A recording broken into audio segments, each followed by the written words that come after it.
여러분 안녕하셨습니까? 양영태 TV의 양영태입니다. 오늘은 2022년 10월 26일입니다. 이재명의 운명은 어떻게 될까요? 이재명 진짜 그만뒀어야죠. 대선에 떨어졌으면은 주식이나 하고 그냥 가만히 그냥 있었으면 편안했을 겁니까? 방산 주식을 2억 3천만 원어치 샀다면 그 다음에는 자동차 주식도 사고 또 뭐 이것도 사고 저것도 사고 주식놀이나 했으면 그냥 좀 마음이 편했을 텐데 어떡하다 주식놀이 하다가 그냥 모든 게 다 들통나기 시작했습니까? 정치권에서 이재명의 적은 바로 이재명 본인이었다. 이런 말이 나오고 있습니다. 조적조라는 얘기 있죠. 조국의 적은 조국의 SNS다. 이와 같은 마찬가지로 이재명의 적은 바로 이재명이다. 라는 이적이가 나오고 있습니다. 조적조가 아니고 이적이. 예. 조적조처럼 이재명 더불어민주당 대표의 과거 발언들이 전부 다 부메랑이 돼서 과거의 이재명의 발언들이 부메랑이 돼서 지금 목을 휘어 감고 있습니다. 예. 자신의 기조를 180도 바꾸면서까지 정부 여당의 맹폭을 가하는 것은 검찰이 수사망이 좁혀놓은 것과 무관치가 않습니다. 딱 말하면 거꾸로 뒤집어 보면 그는 거꾸로 180도 반대 얘기를 과거에 했습니다. 당신이 이렇게 얘기했지 않냐 라고 수사에서 얘기하면 할 말이 없죠. 당신의 말 아니냐 이게. 예. 이재명은 검찰의 민주당사 압수수색 시도가 있었던 지난 19일부터 압수수색 다음 날의 25일까지 이와 관련해서 강도 높은 발언을 쏟아냈는데 이 발언들이 말이죠. 전부 거꾸로였습니다. 과거의 자기의 발언과. 25일 윤석열 대통령 시정연설 보이콧을 하면서 검찰 행위를 두고 침탈 민주주의라는 말을 썼습니다. 침탈, 민주주의 퇴행 뭐 이런 식으로 극단적인 용어를 사용해서 선동, 선전을 하는 듯한 느낌을 줬습니다. 의원총회에서 뭐라고 했느냐 이재명이가 정부와 여당이 야당을 압살하고 말살하고 폭력적 지배를 하겠다는 의지를 드러낸다면 우리는 맞서 싸울 수밖에 없다 하고 목소리를 높였습니다. 또 시정연설로 하루 앞두고 벌어진 사태는 정상적 정치를 거부하고 국민과 헌법 위에 군림하겠다는 선전포고다. 이렇게 강하게 얘기했습니다. 국가 역량을 정치보복과 야당 탄압에 허비할 여유가 없다. 이제 정치는 사라지고 폭력적 지배만 남았다. 이러면서 신랄하게 윤석열 정부를 비판했습니다. 그러나 이건 다 거짓말이죠. 이거는 다 이재명이 만들어낸 거짓말이죠. 네. 이재명의 이러한 발언은 바로 여당의 공격 지점이 되고 있습니다. 이재명이가 문재인 정부 출범 직후에 박근혜 정부에 대한 수사와 관련해서 SNS에 뭐라고 했습니까? 도둑 잡는 것이 도둑에게는 보복으로 보일 수 있지만 적폐와 불의를 청산하는 것이 정치 보복이라면 그런 정치 보복은 맨날 해도 된다. 이렇게 얘기했거든요. 근데 바로 이 말이 바로 자기에게 적용을 시켜보십시오. 도둑 잡는 것이 도둑에게 보복으로 보일 수 있겠지만 그게 바로 이재명입니다. 이재명. 도둑이 생각할 때 도둑 잡는 것이 도둑에게는 보복으로 보이겠죠. 그러니까 보복이니 침탈이니 이런 용어를 사용한다 이런 얘기입니다. 자기가 말한 게 완전히 자기한테 목을 완전히 조이고 있습니다. 예. 완전히 내로남불이죠. 또 과거에 이명박 대통령 측이 문재인 정부의 검찰 수사를 두고서 정치 보복식 과거사를 들추기라고 지적하자 뭐라고 했냐면 이재명이가 가만히 있었으면은 괜찮았을 텐데 한마디 거두른다고 아부 떤다고 말이죠. 문재인한테. 뭐라고 했냐. 나쁜 짓 하면 혼나고 죄 지으면 벌 받는 게 당연하다. 정치 보복이라며 책임 안 지려는 수법은 안 통한다. 아주 잔혹한 얘기를 했습니다. 이걸 두고 유상범 국민의힘 의원이 지난 24일 법사위에서 이렇게 얘기했습니다. 이렇게 훌륭한 어록을 남기신 이재명 대표께서는 방탄 3종 세트를 완성하려고 한다 하고 꼬집었습니다. 자기가 한 말, 과거의 말을 전부 다 이렇게 소환합니다. 지난해 9월 대선 경선 당시에 국민의힘의 대장동 의혹 관련해서 특검 요구를 강력하게 한 바가 있습니다. 특검하자! 그런데 뭐라고 했느냐. 특검 수사를 하면서 시간을 끄는 것이 적폐 세력의 수법이다. 근데 이번에는 자기가 특검하자고 하잖아요. 그러니까 그 말을 딱 대입을 해보면 특검 수사를 하면서 시간을 끄는 것이 적폐 세력의 수법이라면서 이 대표는 최근 직접 특검을 제안했는데 시간을 끄는 것이 적폐 세력의 수법인데 이재명이가 바로 특검 수사를 하면서 시간을 끄는 것이 적폐 세력의 수법, 그러니까 시간 끌려고 하는 것이라는 것을 자기가 자가 당착이 된 겁니다. 자기 말이 그냥 자기를 엎어버렸습니다. 검찰 압수수색이 진행 중이던 민주당사 앞에서 제법 이렇게 얘기했습니다. 비통한 심정으로 야당 중앙당사 침탈 현장을 외면하지 않고 지켜보겠다 하면서 울먹하는 쇼까지 벌였습니다. 악어의 눈물을 보이는 사람들, 한번 그 뒤를 한번 보십시오.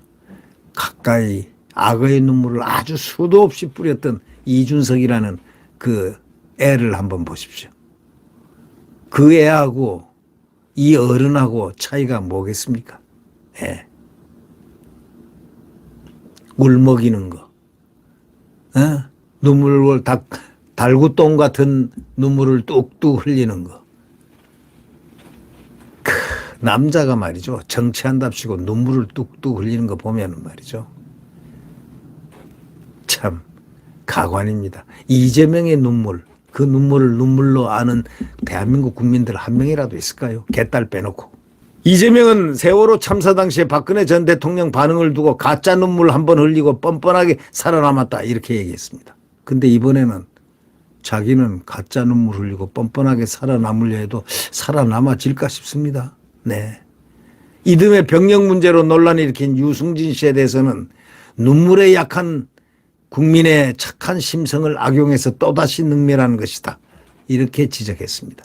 그런 이 대표가 이제 이 눈물을 흘리기 시작했습니다. 울먹인 것은 눈물쇼가 아니냐. 이재명의 눈물쇼.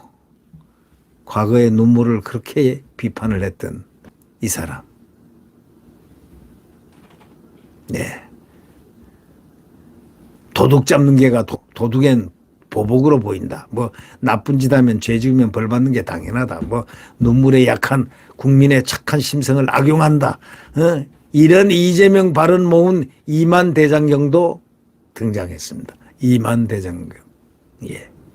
이렇다 보니 민주당 내부에서도 이재명의 과거 발언과 현재 행보 간극에 대한 상당한 우려가 나오고 있습니다.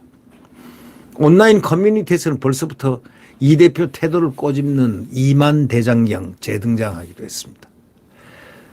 민주당의 한 관계자는 내로남불이라고 비판을 받을 수밖에 없는 분위기가 지금 형성돼 가고 있다. 이렇게 꼬집는 사람도 생겼습니다.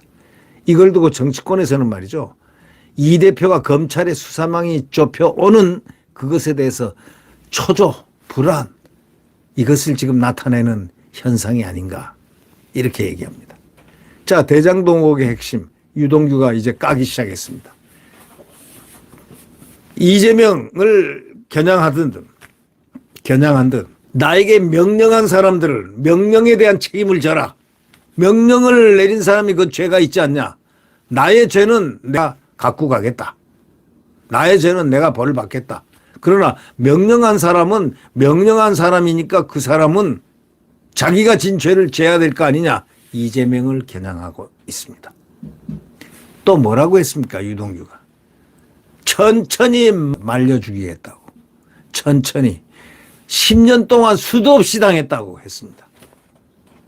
10년 동안 수도 없이 당했는데 천천히 말려 죽이겠다고 했습니다. 유동규도 그러면서 단서를 붙였습니다. 사실로 자기는 말려 죽이겠다는 얘기입니다. 예. 유 전 본부장은 언론 인터뷰에서 이렇게 얘기했죠. 하나가 나왔다 싶으면 또 하나가, 그리고 또 하나가 나올 것이다 하고 예고의 주류를 얘기했습니다. 하나가 나오고 나면은 그 다음에 또 나올 것이다. 또 그것이 없어질 듯 하면 또 나올 것이다. 줄줄이 사탕이다, 이런 얘기입니다. 네. 급할 게 없다, 나는 천천히 말려 죽일 것이다 하고 연쇄 폭로를 하겠다는 바로 그의 스케줄, 예상을, 진실을 토해내겠다, 이렇게 얘기했습니다. 법원과 검찰에 토해내겠다, 이런 얘기입니다. 이재명이가 자신이 제안한 대장동 특검에서 윤 대통령의 저축은행 비리 부실 수사 의혹에 대한 수사를 빼자, 또 이런 얘기했습니다. 해봐야 별 볼 일 없으니까요. 그거 얘기하면요 전부 다 배꼽을 잡습니다, 국민들이. 아니 느닷없이 또 부산 저축은행이 또 뭐냐. 대장동하고 그게 뭐가 관계냐. 아니 그거하고 벌써 그런 건이 있었으면은, 문제가 있었으면은 지금 윤석열이가 추미애한테 죽어도 100번을 죽었을 것이다. 박범계한테 100번을 죽었을 것이고, 웃기는 소리 거짓말 하지 마라, 이렇게 국민들은 웃고 맙니다.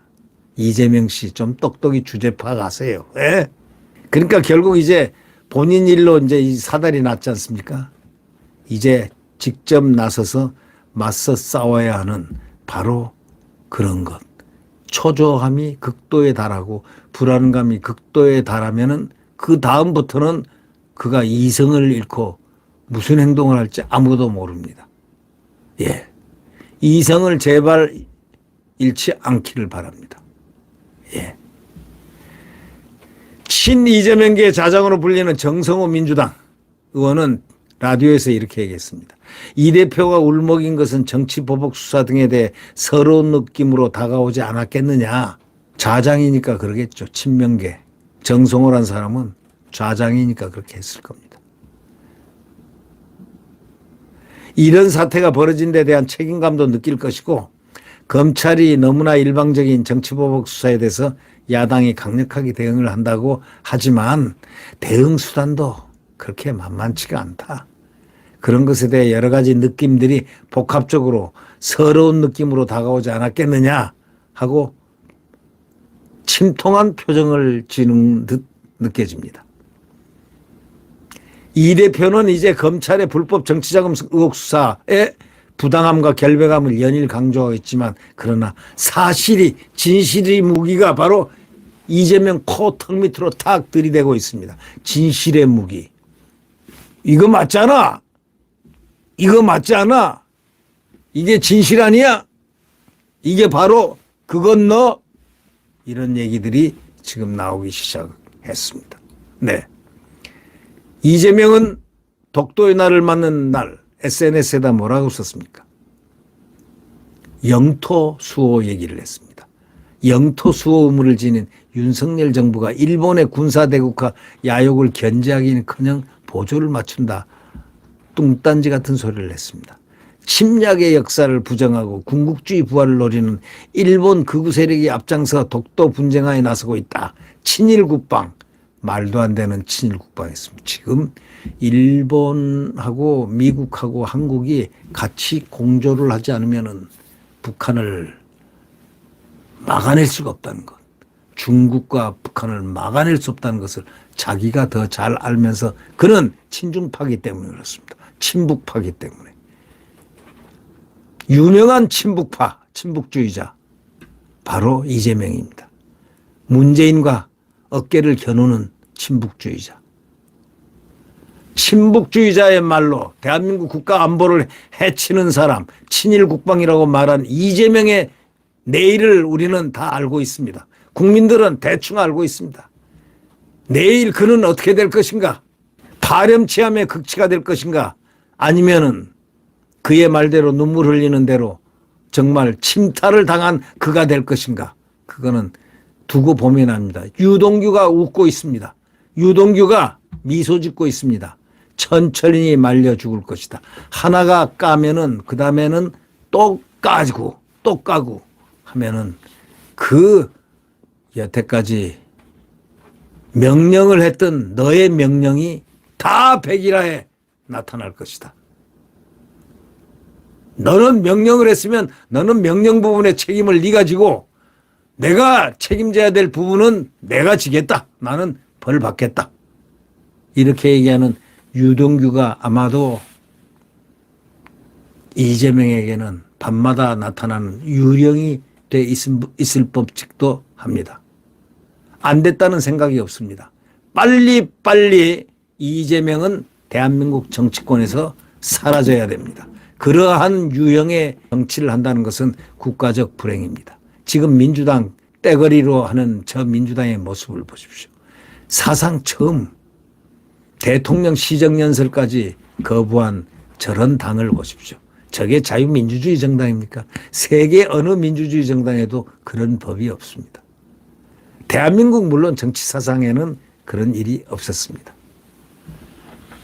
자, 한심한 정치 현상, 민주당의 그 거짓말, 왜곡, 선동, 이것이 곧 분해되는 날이 오고 또 정계 개편이 이루어질 것입니다. 지금 보이지 않는 정계 개편의 신호탄이 울렸습니다. 벌써부터 민주당은 쪼개지기 시작하는 균열음이 생기기 시작합니다. 철험회를 중심으로 한 소위 친명계 강경파들은 그들 나름대로 분리가 돼 가는 그러한 상황극이 지금 벌어지고 있습니다. 조용히 보이지 않게 말이죠. 네, 구독 버튼과 엄지를 눌러주시면 감사하겠습니다.